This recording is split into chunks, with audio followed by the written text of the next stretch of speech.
Ano ba ang mensahe mo sa mga umiiyak? Kasi nasasaktan ako kapag nakikita ko na umiiyak sila. Tapos sabi niya, di umiyak ka din.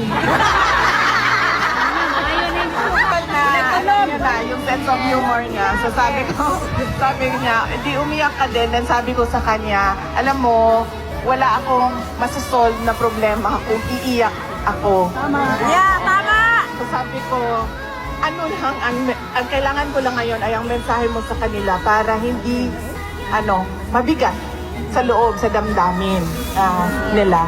At sinabi niya na, as a Filipino, I never surrendered my country to